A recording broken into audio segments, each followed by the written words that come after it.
குற்ற உணர்ச்சிகளால் பாதிக்கப்பட்டு அந்த குற்றத்தை செய்த குற்றத்தின் காரணமாக உணர்ச்சியால் அந்த வருத்தத்தில் உங்களுடைய வாழ்வை நீங்கள் சோதனையில் உள்ளாக்கி இருக்கிறீர்களா?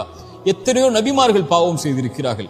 ஆதம் பாவம் செய்தார் அலைஹிஸ்ஸலாம். இறைவனை அழைத்தார், அநீதம் செய்து விட்டேன் யா அல்லாஹ், என்னை மன்னித்து விடு என்றார். மன்னித்தான் இறைவன். நபி யூனுஸ் ஒரு குற்றத்தை செய்தார், இறைவனிடத்தில் மன்னிப்பை தேடினார், மன்னித்தான் இறைவன். இறைத்தூதர் ஸல்லல்லாஹு அலைஹி வஸல்லம் சொன்னார்கள், இந்த ஹதீஸை கேளுங்கள். ஒரு மனிதன் இரவில் பாவம் செய்வான், காலையில் வந்து மனிதர்களுக்கு மத்தியில் நான் இதை செய்தேன் என்று சொல்லுவான். இறைவனிடத்தில் எல்லோரும் மன்னிக்கப்படுவார்கள் இவனை தவிர. ஏனென்றால் இறைவன் மறைத்ததை இவன் வெளிப்படுத்தினான்.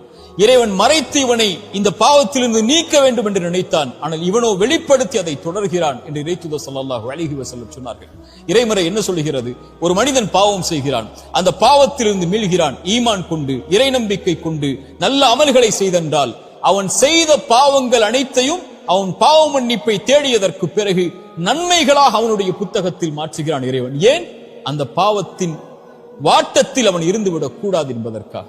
சுப்ஹானல்லாஹ். இப்படிப்பட்ட இறைமறையையும் இறை தூதருடைய வழிமுறைகளையும் பெற்றிருக்கக்கூடிய நாம் ஏன் நம்முடைய